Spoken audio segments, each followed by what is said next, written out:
Bonjour à toutes et à tous, j'espère que vous allez bien. On s'attendait à être en super petit comité à cause du Tour de France, là, mais non. On est venu en nombre et on se réjouit d'être ensemble ce matin. Ce matin, j'avais à cœur de vous parler de l'alliance. L'alliance que Dieu a fait avec son peuple, avec nous. Du coup, tout le monde sait ce que c'est qu'une alliance. Moi, quand je me suis fiancé avec Laurence, on revenait de 6 mois de voyage missionnaire. Donc, on était un petit peu en fond de caisse, il fallait vite retourner en intérim. Donc, du coup, on s'est pris une petite bague en plaqué or, des petites alliances en plaqué or comme ça. Et on s'est échangé ça, et c'était pour les fiançailles, on a fait simple. Petite alliance plaqué or, juste 1 ou 2 ans plus tard, c'était le temps du mariage. Alors quand même, pour le mariage, voilà, il faut faire un minimum, et on a pris une alliance en or. Et puis le temps a passé, et quand est arrivé quand est arrivé le premier enfant, Loïs, moi j'avais envie de marquer le coup et d'acheter une bague à l'or. C'est pas grave, c'est la vie. Désolé, la sono. Même si, remarque, ça ira pas plus bas. On sait jamais. Même si Laurence, elle est pas très bijoux, elle est pas très bling, ça m'arrange bien d'ailleurs. Mais c'était juste pour marquer le coup. Et vu qu'il faut acheter plein de choses pour le premier enfant, pareil, j'ai vendu mon alliance avec quelques bijoux cassés que je mettais plus. Et j'ai eu de quoi acheter une jolie bague.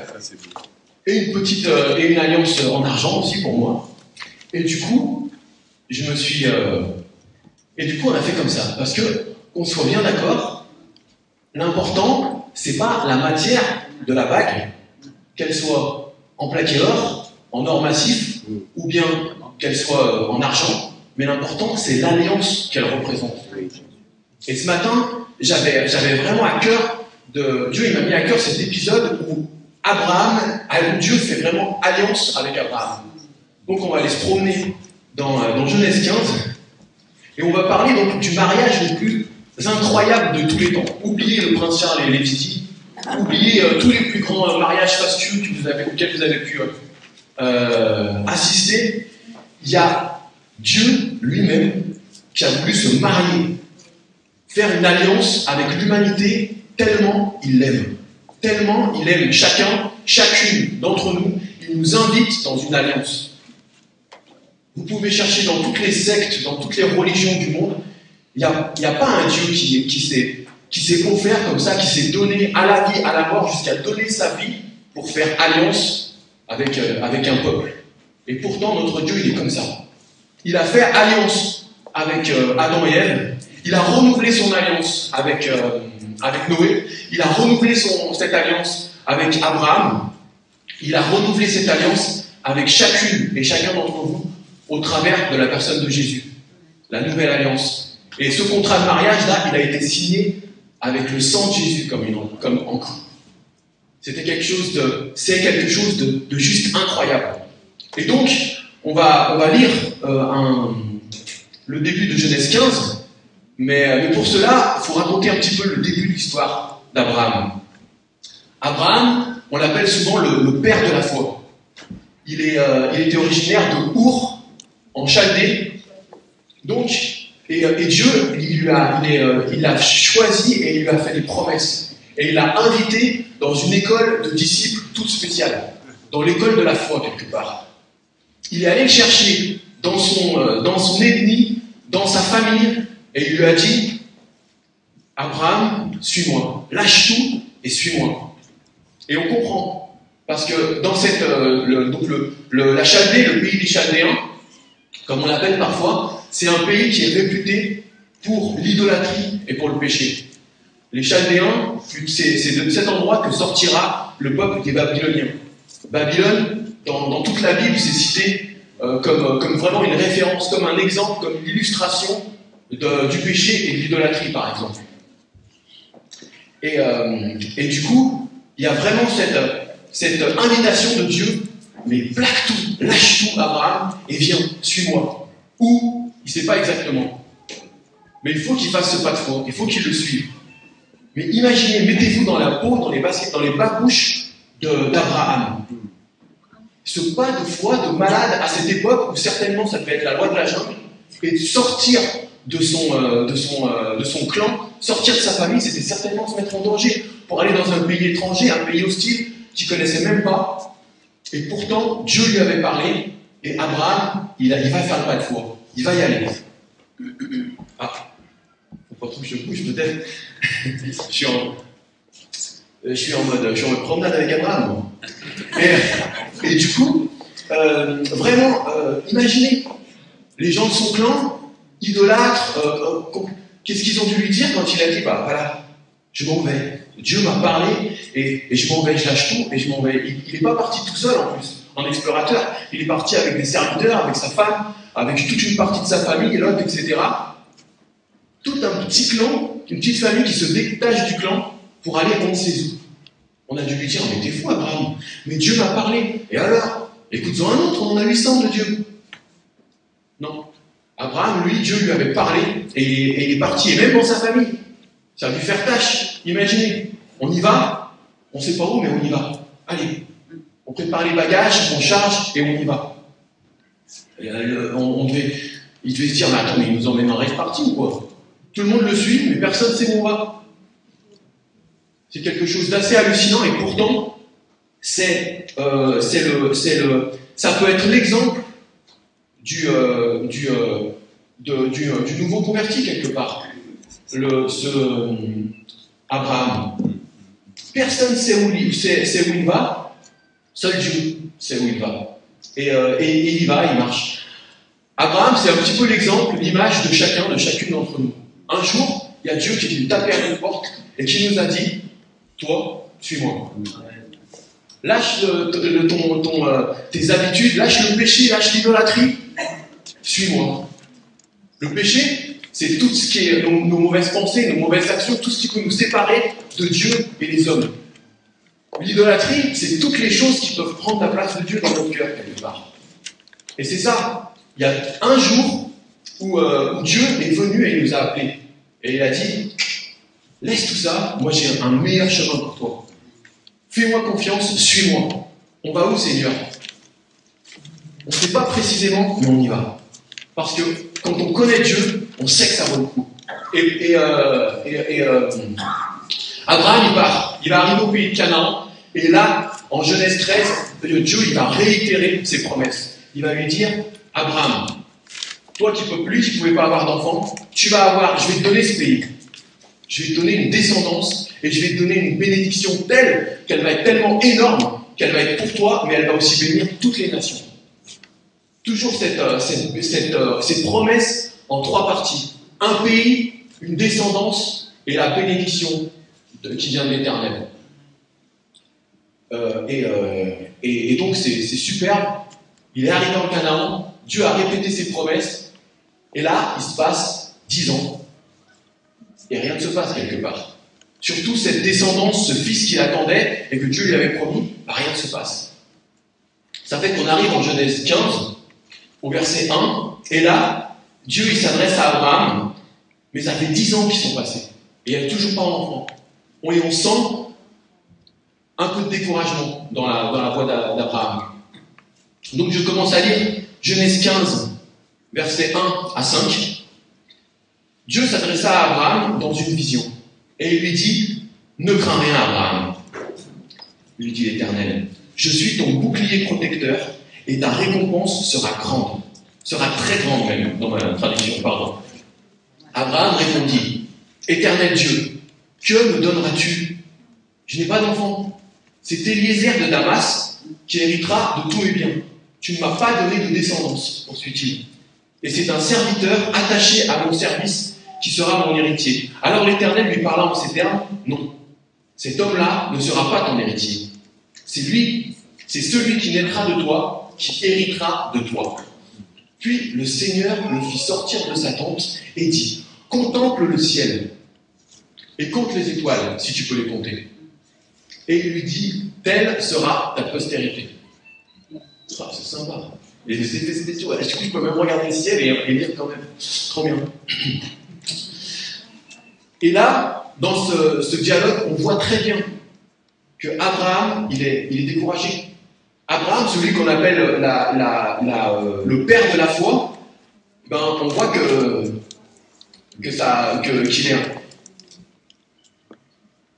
qui se demande.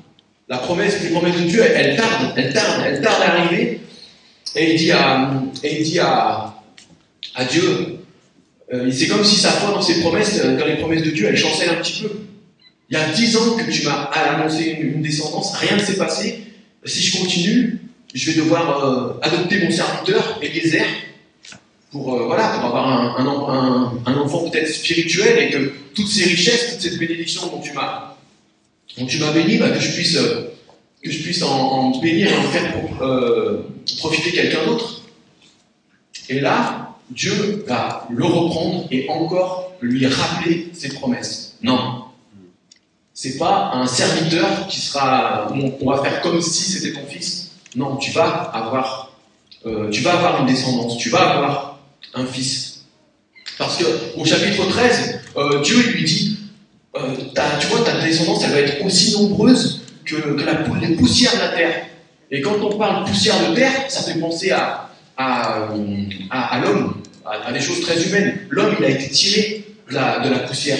Et on voit que là, Abraham, il veut peut-être bricoler une solution toute humaine. Oh, tes promesses, elles n'arrivent pas.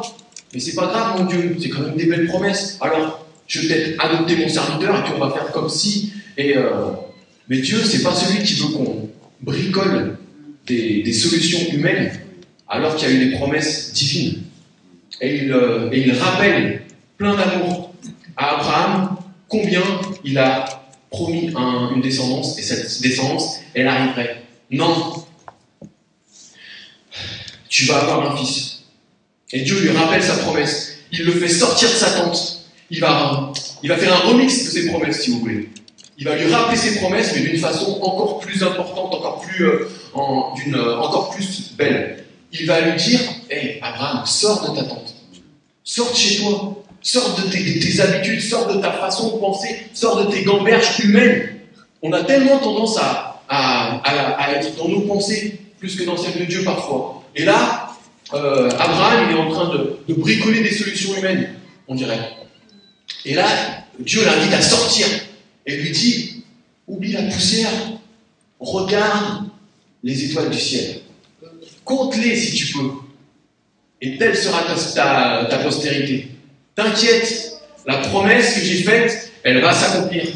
Elle est en chemin. Et n'essaye pas de bricoler des solutions humaines. La solution, elle va venir de moi, elle va venir du ciel, elle ne va pas venir de toi. Et il y a vraiment toute une... Dieu, il invite à voir plus grand. Et moi, ça m'encourage. Parce que je me dis que celui qu'on appelle le père de la foi, eh ben, dans cet épisode-là, on voit que c'était pas un super-héros de la foi tous les jours, le gars. Il y avait, même dans la foi d'Abraham, il y avait des hauts et il y avait des bas. Et là, il est un petit peu dans une période de doute. Et est-ce que ça fait du souci à Dieu si sa foi elle est hésitante, elle est changeante, si ses émotions elles sont pas toujours au top, si elles sont pas toujours là? Ben non, Dieu lui, il n'a pas changé. Et ses promesses, elles sont toujours valables. Abraham ici, il n'est pas incrédule, mais c'est l'image du croyant sincère, mais qui se pose quand même des questions. Parce que les choses tardent à arriver, et les choses qui se passent dans sa vie, c'est pas exactement ce dont il avait rêvé en écoutant les promesses de Dieu. Et Abraham ici, il n'est pas incrédule, mais il a des raisons de se poser des questions parce que ça fait des années, ça fait 10 ans, et il était déjà pas tout jeune. Et c'est comme si les choses, elles se compliquaient un peu. Mais pourtant, malgré ces questionnements, malgré ces combats intérieurs, au fond de lui, il sait que Dieu il a raison. Il sait que la parole de Dieu, elle est vraie et qu'elle était pour lui. Et quand Dieu lui rappelle ça, mais c'est comme un feu qui doit se rallumer certainement. Et là, au verset 6, il y a Dieu qui lui fait plus qu'une promesse. et qui lui dit, et le texte nous dit, Abraham fit confiance en l'Éternel. Quand je parlais de feu qui était rallumé, Abraham fit confiance en l'Éternel, et à cause de cela, l'Éternel le déclara juste. Il lui dit, je suis l'Éternel qui t'a fait sortir d'Our, des Chaldéens, pour te donner ce pays en possession. Et il a été déclaré juste. La justice, c'était d'être fidèle à Dieu, c'est d'observer parfaitement les commandements de Dieu et tout ce que Dieu lui avait demandé.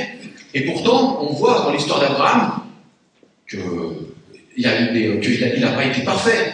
Il y a des moments où à cause de la peur, pour sauver sa peau, à plusieurs moments, et on le voit tricher, on le voit mentir, on le voit bricoler des pensées, que sa vie, elle n'a pas été parfaite. Et pourtant, il y a cet épisode qu'on pourrait appeler la justification d'Abraham, où Dieu lui dit, voilà, cette confiance que tu as en mes promesses, eh bien, je te l'impute à justice. C'est comme si, dans ton casier judiciaire, tout était effacé, tu étais considéré comme juste, malgré le fait que toi et moi, on sait que tu n'as pas été parfait, mais néanmoins, tu es considéré comme juste. Et là, il y a un épisode un peu étrange qui suit comme ça, quand on le lit hors contexte. Le Seigneur Dieu, oui, il y a Abraham qui pose une question. Il dit, Seigneur Dieu, répondit Abraham, comment aurais-je la certitude que je le posséderai? Donc le pays et les promesses. Il y a vraiment un besoin d'Abraham d'avoir des confirmations quelque part. Seigneur, comment est-ce que je peux être sûr que ce que tu m'as dit, ça va s'accomplir? Et Dieu lui dit, va chercher une génisse, une chèvre et un bélier, ayant chacun 3 ans, une tourterelle et un jeune pigeon. Abraham alla prendre ces animaux, les coupa en deux par le milieu, excepté les oiseaux, pour que chacun d'eux disposât des 2 moitiés face à face. Des oiseaux de proie fondirent sur les bêtes mortes, mais Abraham les chassa. Donc c'est un peu étrange, un petit peu chelou comme passage, en se disant, mais Dieu, il demande à Abraham d'aller chercher des animaux, donc il m'a imaginé. Hop là.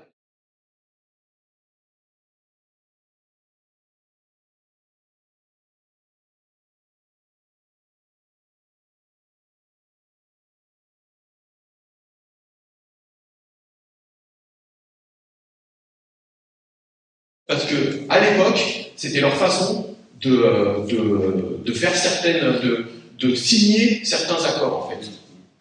Et là, en fait, Dieu est en train de s'engager et de faire une alliance avec Abraham.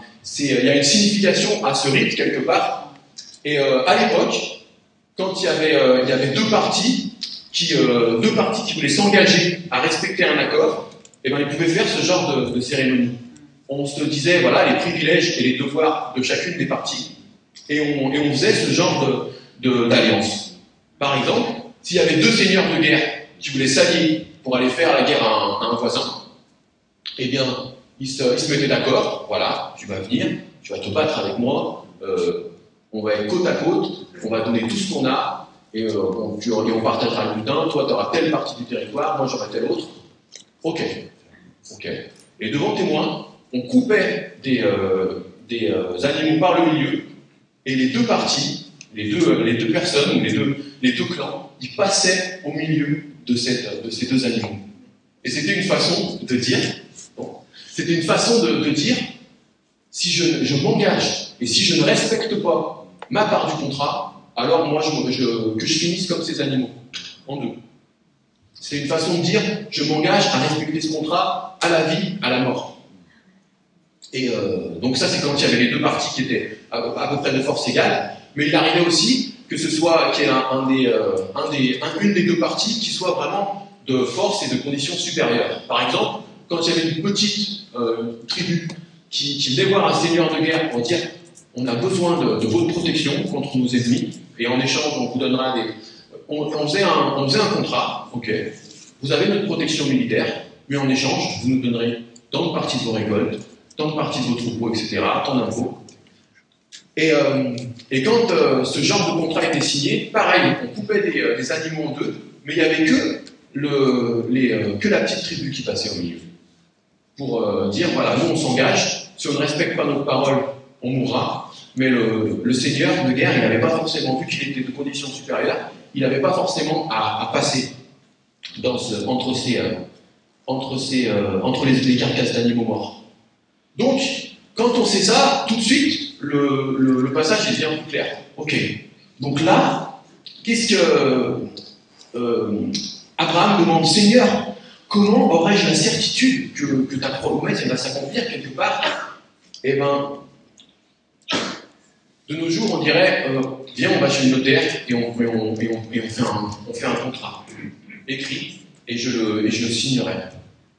C'était une façon de contracter une alliance et d'être ensemble avec des accords et des privilèges. Donc il y a cette alliance qui est faite, mais je saute un petit peu au verset 17, il y a quelque chose de bizarre qui se passe. Donc tout est prêt pour signer l'alliance, et au verset 17, lorsque le soleil fut couché et que l'obscurité fut totale, un tourbillon de fumée et une torche de feu passèrent soudain entre les animaux partagés. Ce jour-là, l'Éternel fit alliance avec Abraham et lui dit, « Je te promets de donner à ta descendance tout ce pays. » Donc, l'alliance, elle est prête. Et il y a Dieu qui passe au milieu, sous la forme de feu et de fumée, comme plus tard il va marcher devant le peuple d'Israël dans le désert, la Shekhinah. Et bien, il y a Dieu qui va passer au milieu de ces animaux coupés en deux. C'est quand même hallucinant. Dieu est tellement de conditions supérieures, à la rigueur, il aurait dû dire Abraham passe au milieu, et voilà, je m'engage à accomplir mes promesses, mais tu devrais répondre à telle condition, et sinon, clac, coupé en deux. Et notre Dieu, le Dieu d'Abraham, il n'a pas du tout fonctionné de cette manière. Alors que humainement, on aurait pu s'attendre à ça. Et là, il y a un grand absent dans ce contrat, c'est Abraham. Dieu ne demande même pas à Abraham de dire passe, engage-toi aussi. C'est comme si Dieu, il s'engageait pour les deux parties.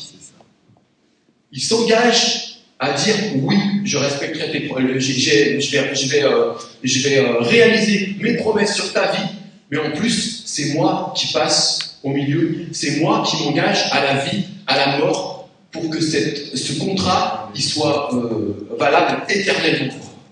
C'est quelque chose d'hallucinant. Comment est-ce que Dieu il est toujours fidèle. Dieu, il est vérité, il est vrai, il n'a rien à prouver en prenant ce genre d'engagement. Et pourtant, il le fait. Pourquoi? Souvent parce que nous, êtres humains, on en a tellement besoin. Et Dieu, c'est celui qui sait se mettre à notre niveau pour avoir une vraie relation avec nous. Une vraie relation. Et vraiment, Dieu, ce jour-là, il renouvelle ses promesses en son alliance. Et il dit à Abraham, quelque part, je ne te demande pas d'être parfait, mais je te demande de croire. Et c'est comme s'il disait, je jure sur ma vie que mon alliance, elle demeurera éternellement. Il s'engage pour les deux parties. Ça n'a pas de sens parce que Dieu, il est toujours fidèle. Il n'a rien à prouver. Et ensuite, il est immortel. Il ne peut pas jurer sur sa vie. Et pourtant, il le fait. Ça n'a aucun sens à l'époque, mais pour nous, maintenant, ça a tout son sens. Pourquoi? Parce qu'en la personne de Jésus, eh ben, Dieu, il s'est fait homme, justement. Et il a accompli ce contrat jusqu'à la fin. Nous, êtres humains, on n'avait pas fait notre part. Nous, êtres humains, on méritait la mort. Mais Jésus, lui, il s'est incarné et il a donné sa vie pour que cette alliance, elle soit vérité, elle soit éternelle. Et Dieu, il n'a pas eu peur de signer le contrat 2 fois. De faire sa part et la nôtre quelque part. Parce que, à cause de sa grâce, parce que on pouvait pas être parfait de toute façon. On ne pouvait pas être entré être parfait comme Dieu est parfait. Et Jésus, il a payé le prix de nos fautes pour nous réconcilier avec le Père. Comme Abraham, il a été justifié par la foi, et ça a été le premier qui a été déclaré juste par la foi, par Dieu, et bien nous aussi, on peut et on est déclaré juste par la foi. Abraham, il n'a pas eu une conduite et une vie exemplaire, il n'a pas été parfait, et pourtant, il a été déclaré juste. Et nous, êtres humains, avec nos qualités et nos défauts, mais surtout avec nos manquements et nos péchés, on peut être déclaré juste en plaçant notre foi en Jésus. L'alliance, elle est toujours d'actualité.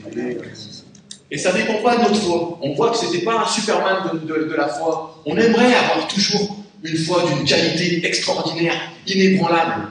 On aimerait que nos émotions, elles soient toujours alignées sur les promesses de Dieu, sur ce que Dieu a fait dans notre vie, et en être convaincu et marcher chaque matin plein du Saint-Esprit en se levant et en respirant chaque jour, chaque seconde avec les promesses de Dieu et ce qu'il a fait pour nous, et ce qu'il nous a promis, et ce qui est devant nous. Mais comme Abraham, parfois ici, on voit que quand elle tarde à arriver, il peut y avoir des temps de doute, des hauts et des bas. Mais l'important, comme on disait tout à l'heure, c'est pas la bague, que ce soit du plaqueur, que ce soit de l'or massif ou que ce soit de l'argent. C'est pas ça qui est important. C'est pas la force, la grandeur, la qualité de notre foi qui va faire la différence. Même une toute petite foi, même un tout petit grain de moutarde, comme dit Jésus, ça peut faire toute la différence. Et ça peut changer nos vies, ça peut changer le monde. Amen. Le truc, c'est juste de prendre ce petit grain de foi et de le mettre au bon endroit. De le placer pour qu'il prenne racine sur ce rocher qu'est Jésus-Christ. Et alors là, Dieu fera le reste. C'est pas la qualité de notre foi qui fait la différence, c'est la qualité de son alliance, de sa fidélité, de ses promesses, de ce qu'il a fait sur notre vie. Et quand on voit quand on voit que cette alliance est toute disposée, toute prête à être honorée par Dieu, il y a les animaux qui sont là, qui sont disposés au verset 10 et 11. Il y a des oiseaux de proie, donc genre des vautours, on va dire, des charognards qui vont être là, qui vont venir pour tourner autour des animaux. Et là, Abraham, il les chasse. Et cette petite image, moi, ça m'a parlé. Par rapport à l'alliance, par rapport aux promesses de Dieu, des fois, on a comme des petits oiseaux de proie, comme des charognards, des vautours qui peuvent être là. Et parfois, c'est nos pensées. Des pensées qui planent comme ça. Et qui regardent beaucoup à nous, beaucoup à ce qu'on est. Et ça nous ramène à Abraham qui regardait à sa réalité, à ses promesses qui tardaient à arriver, et sa réalité, son incapacité humaine d'avoir une descendance à 75 ans, bien passé, puisque ça faisait 10 ans. Et du coup, je sais pas vous, mais parfois moi j'ai un vieux CD reggae, je sais pas si vous l'avez dans votre discothèque, mais qui passe en tête. Et qui dit, t'es imparfait, t'es pas capable. T'es imparfait, t'es pas capable. T'es imparfait, t'es pas capable. Et ce genre de vautour-là qui nous tourne autour dans nos pensées, ça peut nous voler notre joie, ça peut nous voler notre espérance, et ça peut nous voler notre foi. Si on les laisse trop perdurer. Vraiment, Dieu, il a cette alliance qui est là, qui est prête, et il demande qu'à la signer mais à nous emmener plus loin dans ses promesses. Et vraiment, au lieu de laisser ses pensées regarder à nous et laisser ses pensées prendre trop de place, il faut qu'on se rappelle de l'alliance et de la fidélité de Dieu. À cause de ta foi, Dieu te dit, tu es justifié. Et là, si on change de CD et qu'on se dit, je suis justifié, et avec l'aide de son esprit, je vais marcher dans la justice. Je suis justifié. Et avec l'aide de son esprit, je vais marcher dans la justice. Je suis justifié. Et avec l'aide de son esprit, je vais marcher dans la justice. Je redis une fois pour avoir dit pour avoir fait plus cette proclamation que les mensonges de tout à l'heure. Je suis justifié. Et avec l'aide de son esprit, je vais marcher dans la justice. On a tellement besoin d'avoir ce genre de pensée pour se rappeler la fidélité et la force de Dieu. L'alliance que Dieu a faite avec Abraham, elle est lourde de signification et de conséquences pour nos vies aussi. Nous sommes des descendants spirituels d'Abraham. Et parfois, comme Abraham, on peut être en panique dans notre vie quand on sent que notre foi elle peut être un petit peu déstabilisée ou hésitante dans certaines situations. Et on peut comme lui, se poser des questions. « Seigneur, est-ce que tu m'as pas oublié? Est-ce que je ne me suis pas trompé de chemin à un endroit? Est-ce que tu es toujours là avec moi ?» Mais bien évidemment qu'il est toujours là avec toi, Abraham. Il t'a dit de prendre les vies là, ou si on a immigré là, c'est pas par hasard qu'on se retrouve ici, heure H, jour J, tous ensemble. Dieu a un plan, il a une armée, il a des soldats, vous êtes là et on a un pays à conquérir. Par l'Esprit de Dieu, par son amour. On a un pays à conquérir. On a une descendance spirituelle. En tant que chrétien, on est appelé à se reproduire. Pas juste physiquement, mais aussi spirituellement. À faire des enfants spirituels. À faire rentrer des gens dans cette grâce et dans cette famille. Et enfin, on a cette bénédiction. Il lui a promis un pays, il lui a promis une descendance, mais on a aussi une bénédiction qui est tellement énorme, tellement huge, je la fais en anglais, tellement énorme qu'on ne peut pas la contenir nous. On ne peut pas la contenir juste nous et notre famille charnelle, on ne peut pas la contenir juste nous et notre famille Église de mes yeux, mais elle doit déborder, elle a été faite pour déborder sur les nations. Alors vraiment ce matin, je voulais vous encourager à croire, à mettre votre petite foi, votre petit grain de moutarde dans de la bonne terre. Et prête ce rocher qu'est Jésus-Christ et qu'on puisse se réjouir ensemble et entrer dans ce pays promis.